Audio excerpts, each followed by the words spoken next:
Okay.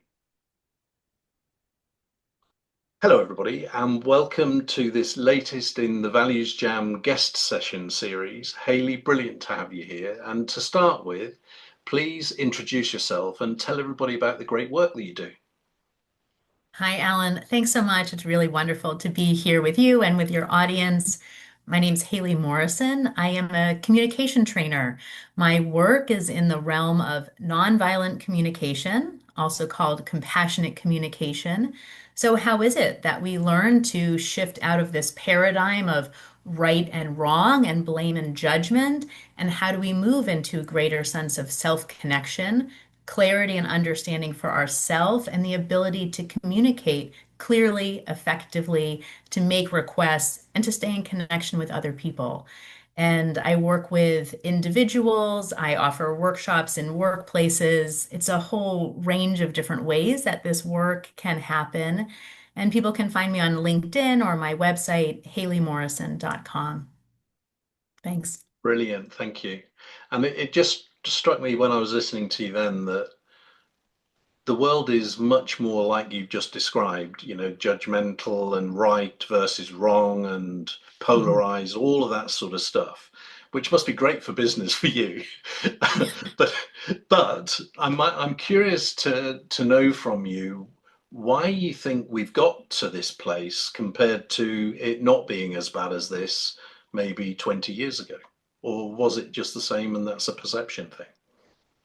It may be just a perception thing. I'm not quite sure. I mean, I think habitually, like through our training, the way we have been encouraged to think is quite critical. And it is this way of making the other person wrong and not taking that responsibility or look inward for ourselves. And we live in a world where it's quite polarized, and the examples of communication that we see, could be in our families, in our school systems, on the national and international stage. It's very much about blame and making the other person wrong. And I also think part of that too is that we have like a mindset around like scarcity. There's not enough for everyone, so I need to hold those resources for myself, my country, without this care and rooted in a sense of abundance that we can actually care for everyone's needs. Hmm. And I was with some people last week, and one of the guys was explaining that I think it was, I'm not sure if I'm remembering the right statistic, but Mhm. we waste 60% of the food that's produced in the world, Yeah. and there is enough food produced to feed everybody. And so why don't we? It's like it's crazy. Yeah. It's really sad, right, that the systems that we have in place really are not serving, and that, as you point out, there is a lot of waste where we know actually we can solve these problems, right? Yeah. All right, well let's get into Values Jam. So here's the deck, and I'm just going to tip out the cards. And Mhm. how many piles shall I make in front of me? 3 piles, Three please. piles. Okay, they're going to be different sizes. And so I've got pile one to my left and pile three to my right and number two in the middle. So which pile number would you like? Number 2. Okay, so that's the middle one. And I'm just going to count how many we've got here. So it's 3, 6, 9, 12, 16 cards. So a number between 1 and 16. Let's go for 7. 7, is that, are you superstitious at all or not? No, the prime came to mind. Well, I wonder what you think of this one then. Ooh, trust. Oh, wonderful. Yeah, let's go for it. So, to start with, what does trust mean? And what does it look, feel, and sound like? Well, I guess there are so many different ways to explore trust, right? Trust with myself, trust with others, trust in the collective, right? Trust in the universe. And yeah, actually, when I think of trust, it comes to safety. Like when there's trust, there's safety. And how does that feel? I guess it feels like rooted, it feels grounded, it feels relaxed, there's like ease. Like there's some kind of confidence, like in myself, in my ability to relate to others in the universe that like I matter, I'll be seen, I'll be heard. Yeah, those things come to mind. And then there were a couple of others. So that's how you felt. So when you think of trust, are there any images that come to mind or any sounds that come to mind, for instance? Oh, I guess the first image that pops is like holding hands. Okay. Yeah, a sense of holding hands. So there's like a closeness, there's like a willingness of touch, Yeah. familiarity that comes with trust. And maybe that speaks also to why it can be challenging to have trust when others are really far from you, right? Both in that sense of familiarity and knowing what how people are with their lives, right? With that closeness, it's easier maybe to establish trust. So yeah, the holding of hands comes to mind and a sound. Kind of a hum, but I don't know. I mean, that's just what first comes, but I don't know. That's And it's like a symphony in some ways of like, how can we play the different instruments and be in the sound together? Yeah. that's a lovely not only sound but image as well, actually. So Mm. when I'm not a musical person at all, but I would imagine that when you're in an orchestra, Mhm. for the whole sound to be as good as it can be, Mhm. you absolutely have to trust in everybody there, don't you? Yeah. And just sorry, go on. Mhm. Yeah, and there is something of like, it's not being so worried about what are the violins doing if, you're the horn section, but there is a listening, right? And I've been in singing groups where there is that reminder of, okay, now let's really listen to each other, and the sound changes, right? When we attune to each other, even though we're still kind of with ourselves, but and listening to others, it does change and bring things like there's more vibrancy in it. Yeah. Mm. And I like what you said about that, the closeness of touch, because when you were saying about holding hands, I was thinking of, arms around each other, like Mhm. a line of people with their arms around each. So it's the same, being really close with somebody.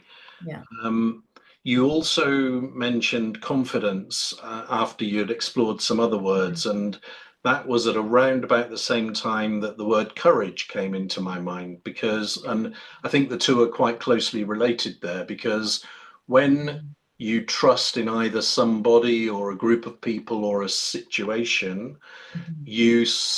you have that confidence and you're willing to be a bit braver than when you're being cautious and you're unsure about things. So lots of parallels. And then I Mm. loved what you said right at the beginning about all the different levels. So self, others, the collective, and the universe. And it made me wonder about how they relate to each other actually, because I could imagine it's a very complex situation. Imagine somebody that, let's say, they don't have very much trust in themselves, but they do have a lot of trust in the people that they're close to. But Mhm. then they don't trust the collective that they're part of.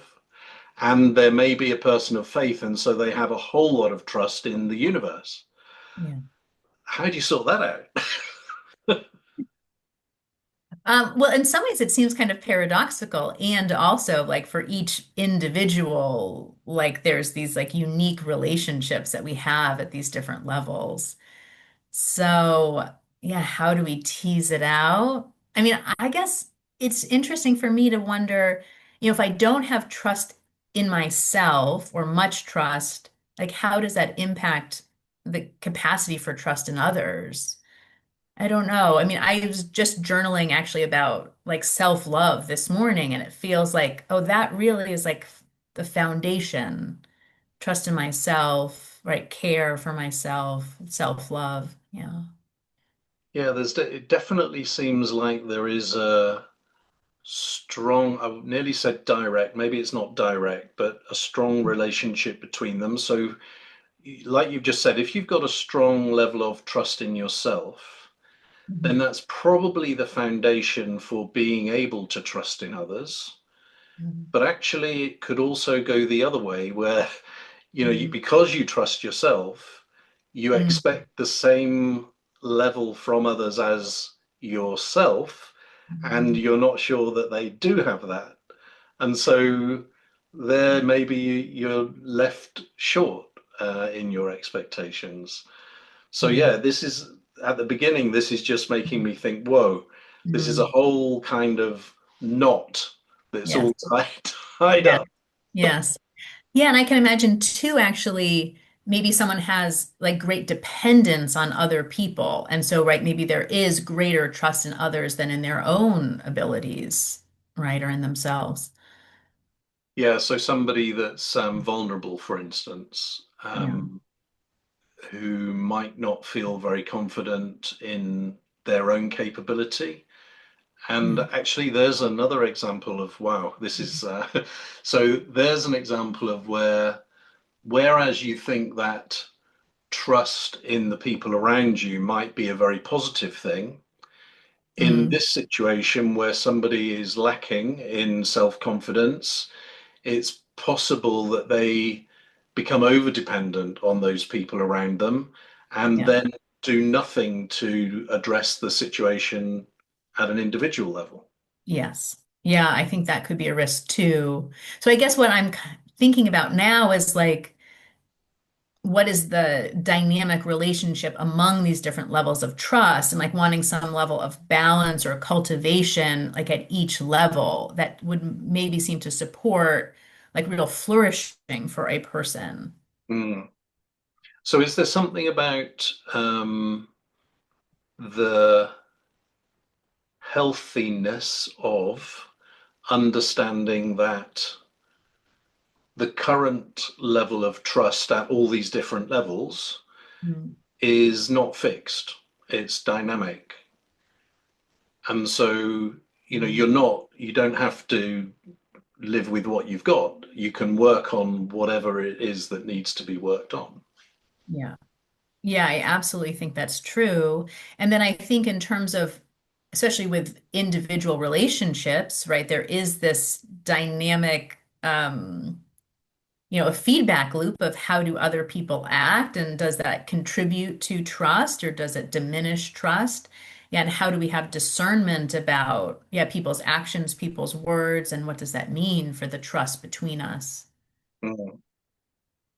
And then you've just made me think of something else about trust, which is this um, imbalance between the amount of effort that it takes to build trust Mm. and the very instant situation that can cause trust to be broken and maybe irrecoverable. And that doesn't seem fair, actually. It seems to be really, it's really weighted strongly one way, isn't it? Yeah, that's true. I mean, I reflect on that in my own life and relationships, and yeah, it doesn't take all that much for trust to fray, right? And it's challenging to repair it. Yeah. Mhm. So let's get practical then. So the next question I have here is, where have you noticed a lack of trust? And this could be either a personal experience or something that somebody's told you about, or maybe you've witnessed. So your choice, and it can either be personal or professional, doesn't matter. Just Mhm. a practical example of where you've noticed a lack of trust. Oh, this is interesting. Well, I guess I can share about actually a somewhat recent experience with a friend, and there was a conflict. And I really trust in my own capacity, like to hear if someone is upset with me.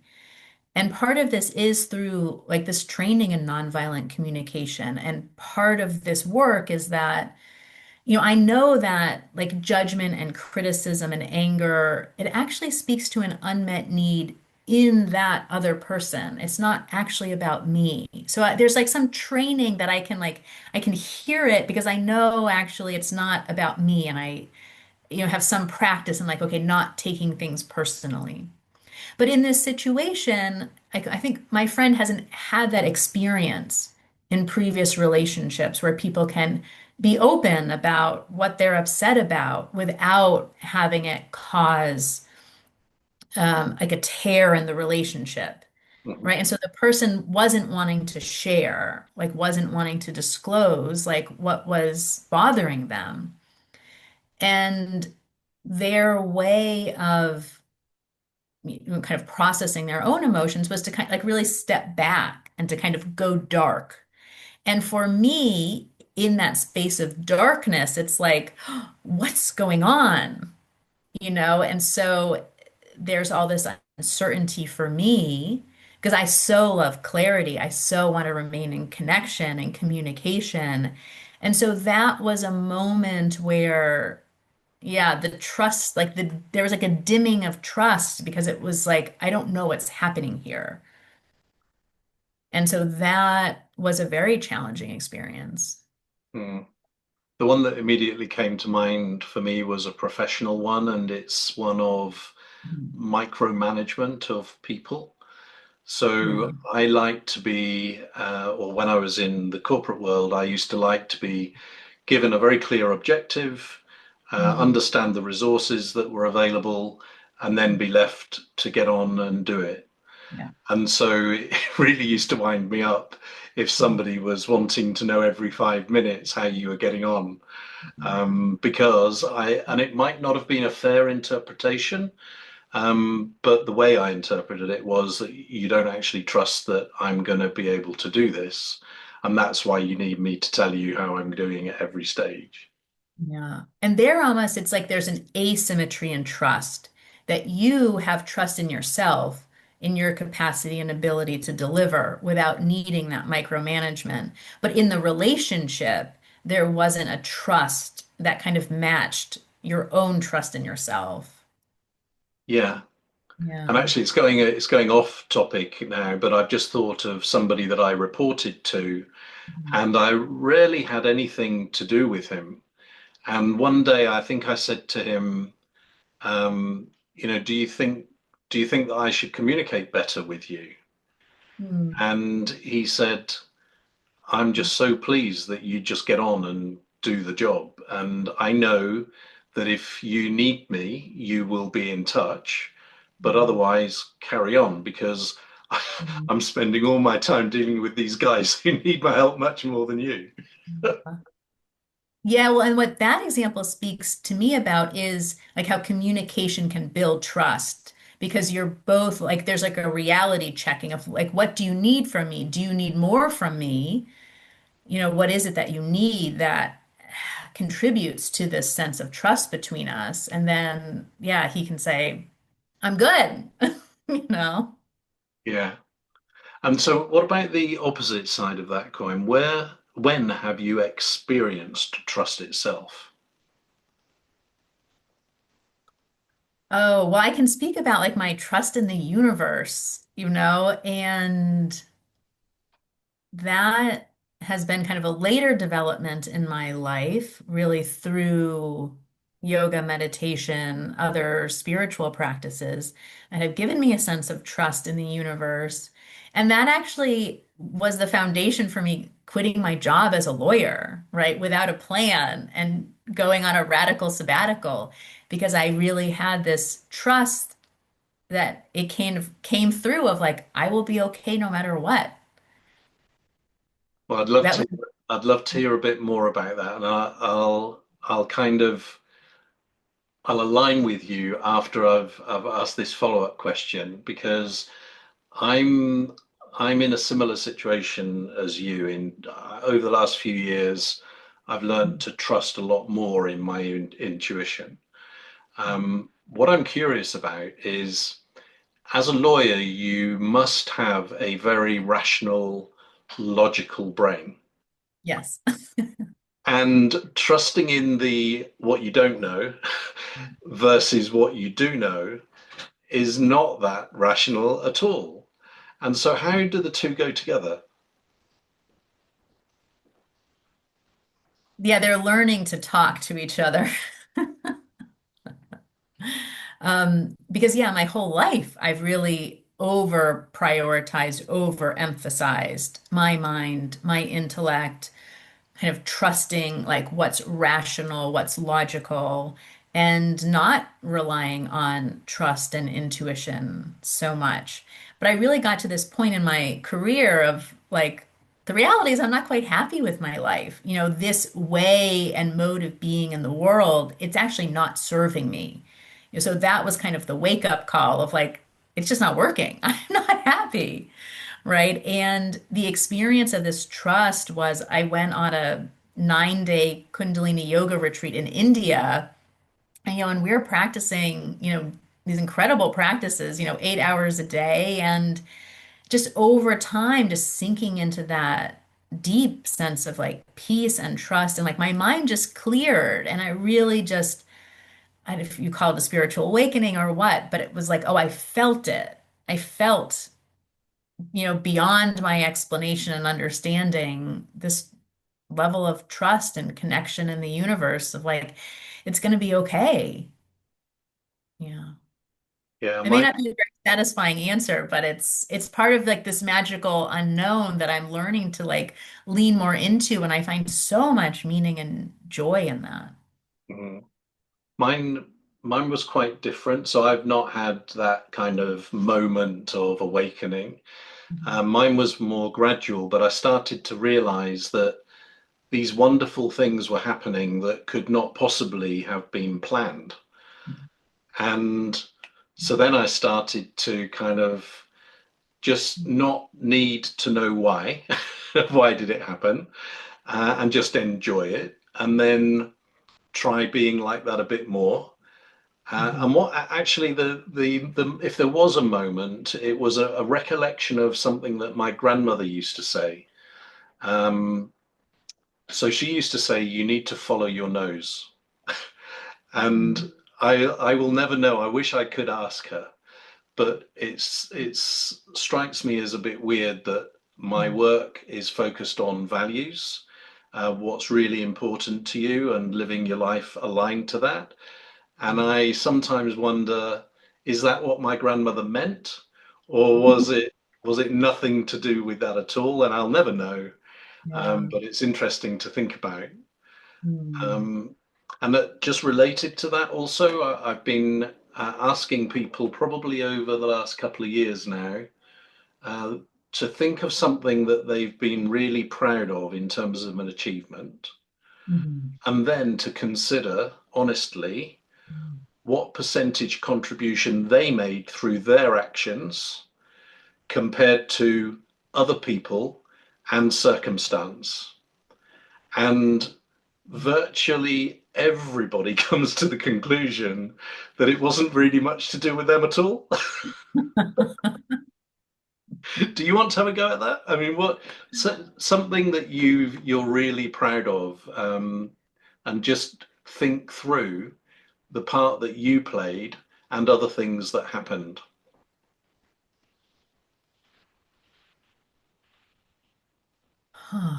I mean, in terms of tangible accomplishments and things that I'm proud of, there's certain pro bono work that I did as a lawyer in the immigration sphere of like during COVID, helping people be released from detention centers.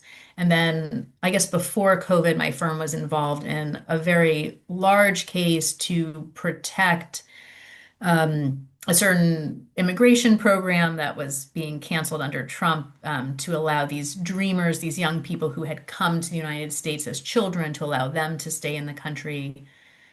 And yeah, I was on a team of a lot of lawyers. Um, there's so many people involved in that effort. And there was the bravery of the individuals who stepped forward to share their stories and be like the centered like plaintiffs in this case. And the judge, I mean, the whole system. I mean, it really it's quite complex, right? And I find a lot of humility in that and also a lot of pride in being part of just incredible teamwork, sustained teamwork over months and a lot of late nights and weekends. Um, yeah, so just to be a piece of the puzzle. I think that's a really beautiful dimension to this because a lot of people, when asked about a personal achievement, they take it quite literally Mm, and don't think about the being a part of the puzzle kind of thing. What you've just described wasn't so much, hey, look at me, look at what I did on my own. It was more that pride of being alongside loads of other people in a system and what the outcome was. So that feels good. My example is a bit more linear, I suppose, in terms of a sequence of events. And I'll start at the outcome. So the outcome was a guy called Philip Kotler, who is regarded as the founder of modern marketing. So he's in his 90s, I think now. He's written 80 odd books. Um, a quote from him is on the cover of my, not the last book, the one before. And if you'd told me that before it happened, I wouldn't have believed that that could have been possible. And the way that it happened was somebody that I'd written a paper for a few years before invited me to speak at a conference in New York. Um, when we were talking about it, they explained that they didn't have any budget for the flights or the accommodation or a fee. And so I decided that I'd like to go anyway because they were good people and all of that. Then they sent through the program, and I saw that Philip Kotler was on the program, and it was his book in on marketing that was compulsory reading in my marketing major at university. So that was kind of, a nice connection. Then I introduced myself to him. Then he agreed to read the manuscript. Then I sent him an email saying, would you consider writing the forward? And he agreed. So, you know, I love thinking about all of the things that could have stopped any of that resulting yeah. in the outcome that did happen. Yes, yes. Well, and I don't know, I'm coming back to what your grandmother said of following your nose of like, right, even though, they didn't pay for the flights or whatever, it was like, oh, there's still this leaning into that experience. There's something there for me, and look what unfolded. Yeah, that's right. And then I also I'm a pretty practical person, and so I don't. Whenever I tell people stories like that, I quickly let them know that there are probably hundreds of times when you do something similar, but actually there isn't an outcome that happens like that. So you need to kind of keep it in perspective and not pretend that there's some sort of magic wand following you around. But just the fact that that happened, I I'm just amazed is the right word. It's just how did that happen, and all of the small things that might have got in the way. Now in Values Jam, there's also a chance to make up your own question. So ask your own question about trust, beginning with who, what, where, when, why, or how. And if it's something that you have an immediate answer to, feel free to share that. Or if you'd rather ask me the question first and then you respond, we can do it that way around too. Wow. I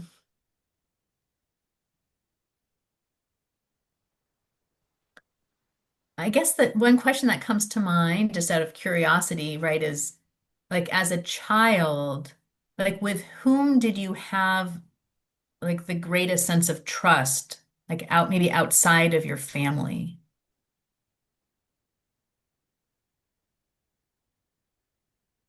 Yeah, so as you were starting to ask that question, I was thinking, Alan, do you realize you've just asked an ex-lawyer to ask you a question? That's ridiculous.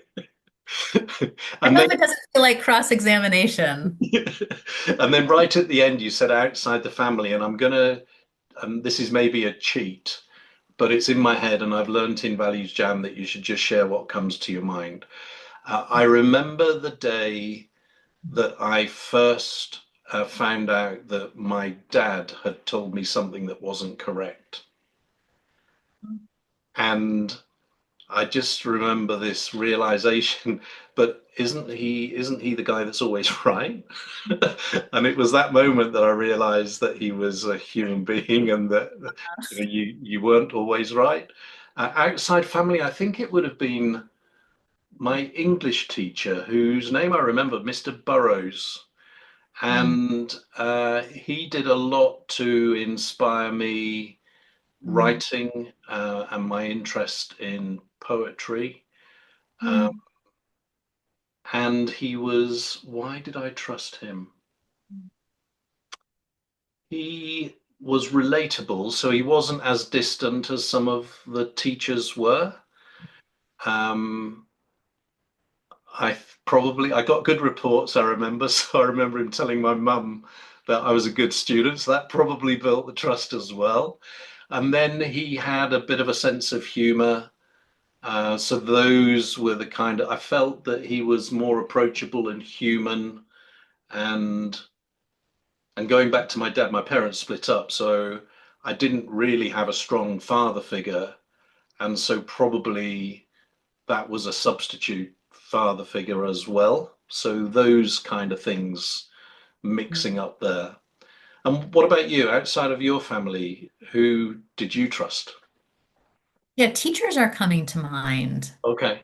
Yeah, also like my first piano teacher, and maybe there's just something in that, like the reliability of like a lesson every week. And she just met me. She was quite consistent, I think, in her personality and the way that she greeted me. So something there. And then also when you talked about your English teacher and poetry, there was a sixth grade teacher, Mrs. O'Brien. Yeah, and she really maybe there was something touching about like being seen by someone and to be encouraged, right? And to have someone like take an interest. So there was something, yeah, powerful there. Yeah, and I just thinking about when you talked about when people are approachable, it's like taking the hierarchy out of things and being able to connect maybe on a more like human to human, heart to heart level. Hmm. I think of all the words that you just mentioned, the one that jumped out at me was consistency.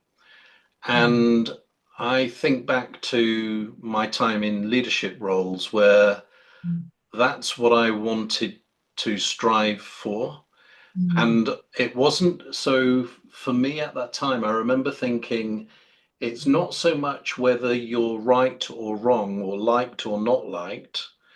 It's the consistency that people can trust in because they might be unhappy that you've made the same decision again in similar situations, but they could trust that that was going to happen rather than being all over the shop. yes. Yeah, so consistency, reliability, there really is something there. Are people following through with their words? Yeah, our words and actions are aligned. Yeah. And here's a big question then. And goodness knows we need this at this time in the world, but how could more trust improve the world? Wow. It's a big question. Well, and I guess what comes to mind is, or just what I'm feeling is like, oh, a bit of sadness that there is quite low trust in the world, right? There's a lot of questioning of, right, what's truth? What's true information? Right? Can I trust what people say? Can I trust what I read? Now with like deep fakes, things like that, there is a question of, yeah, what's true, what's trustworthy. So information and people and systems. So across many different levels, there's questions about truth, or sorry, questions about trust. How would it? I mean, trust seems like this fundamental fabric of like how to feel like safe and secure in a world where things are changing so rapidly. It's like, how do we get a footing? Um, it does feel like a key question, a big question, a good one to ask. Yeah. You've What comes made up? When you said about keeping a footing, it made me think of being on a greasy pole, Mm. um, and it's only by trust being in place that that grease is removed. Because exactly like you said, if you can't trust anything around you, how can you have any bearings whatsoever? It's kind of like the Wild West kind of thing. Yeah. Yeah, it's like essential for being able to like navigate the world, right, Yeah, with confidence of to how do I make decisions for myself in the world, and wanting a certain outcome. So yeah, needing trust in like if A, then B, yeah, right? And we've kind of lost the that, what happens? Well, even the inputs, right, that people have, right? It's not, there's no longer one newspaper, there's no longer the one nightly news show, right? There's such a range of, yeah, inputs that are available. And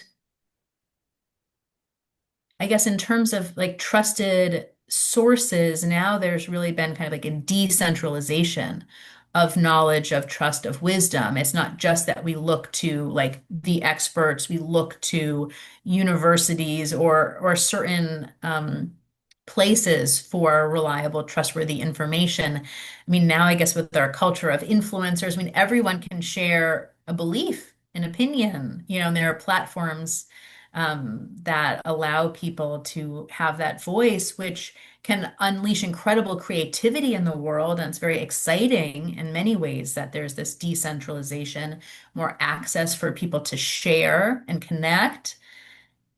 But also, yeah, there's impact on trust. hmm. And earlier you talked about trust being the basic fabric of society. And again, I'm not sure whether this is kind of rose-tinted glasses, but it Mhm. feels like people, say a generation ago, used to be more part of something else than just for themselves, whereas now it seems to have flipped. And so, if I take, not to talk about politics itself, but if you take the political arena, it feels that whereas before you might have had two people that were in different parties, but they were both honourable people. Yes. Yeah. Whereas now it seems more likely that Mhm. those people will do anything to Mhm. get what they need for either the vote or their party or whatever it is. And that kind of common fabric of decency and therefore trust in that Mhm. seems less to me. I think that's right. Yeah. And we can see the impact and yeah, what's that? How is that shaping things? And from my perspective, it's like, well, I'm not the direction that I want to be going in. Hmm. So if that is the case, what's the answer? How do you correct that?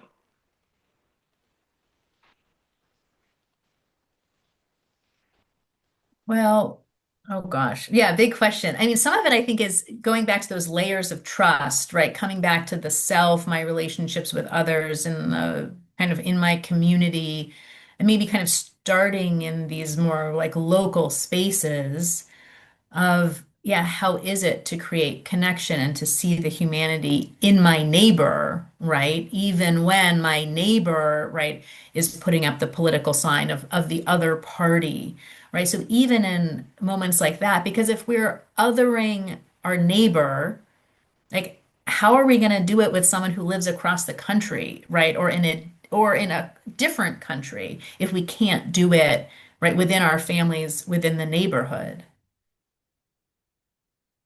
Whoa, I think that's a great answer, and it's made me think of. So let me play this back to you. It might be translating it, but is this about um, trusting in the essence of our humanity at an individual level, rather than judging the person as the color of the party that they support. Yeah. Yeah, and that I think is also like a skill and a practice of Mm, looking beyond the opinion, right? And how do we find ways of connecting with, yeah, the humanity behind, yeah, behind the opinion, which we may not like, right? So, and how can we say, yeah, don't share this opinion, and I can still have care and respect for you as an individual. mm. And And and that's like holding this and where I think maybe we're kind of losing that ability to hold the nuance and the complexity of holding the and. Um, yeah, I agree. And I think there's maybe at least one driver of that is our um, lack of willingness to invest time in personal connection.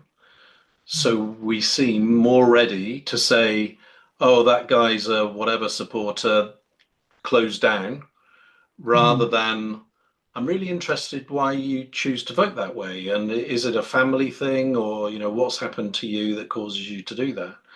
And we seem to be, many people seem to be too busy to have the time to do something like that. Yeah. Well, I think you alluded to it earlier in terms of like the community engagement when we're not in spaces where we're interacting with wide ranges of people of different beliefs, like in churches and community organizations and sports leagues or other things. Like we don't have those personal connections that transcend, yeah, these other differences. Yeah.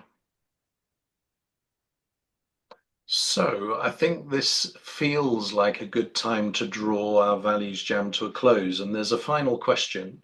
Mhm. And so the final question is, what are you encouraged to do differently about trust as a result of our conversation? Oh, hmm.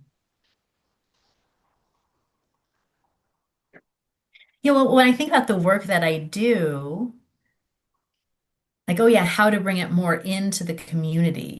And I've been doing things in person, and it really is, I guess, re-energizing me to do more things locally, bringing people together, fostering these skills of connection and communication. So yeah, more in-person togetherness, right? Both in my work and I think also in my personal life, right, of creating connections. And So yeah, at this personal level. yeah, that's great. And can I ask you what might be the first baby step towards that? So for instance, do you have a group of people in mind or a community in mind or an event in mind when you might be able to do this or make a start towards it?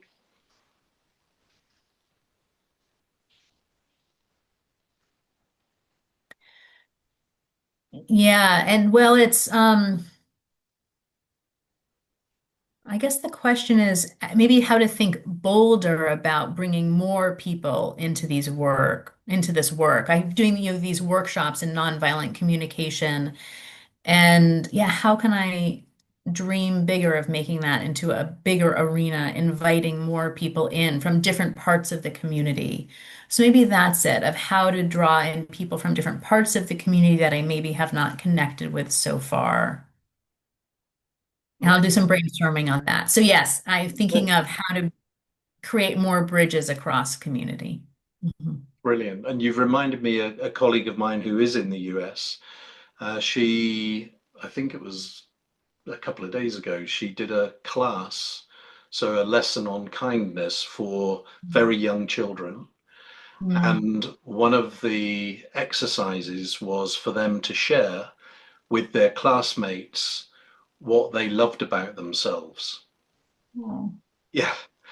And she said it was so uplifting for these kids. And one little girl said, I love everything about myself. Yay. Isn't that I wonderful? love it. Yeah, it's wonderful. Well, that's the thing about children too, is they're still connected to their goodness, right? They have that self-love and they are such teachers for us. Oh, so right. Well, this is a bit spooky that you said that, but so it was there was a thread on LinkedIn that was about this, Mm. and I just responded saying, at some point in the future, I believe that we are going to realize that the wisdom of children is more profound and important than we currently know. I just feel something. Kids have got something.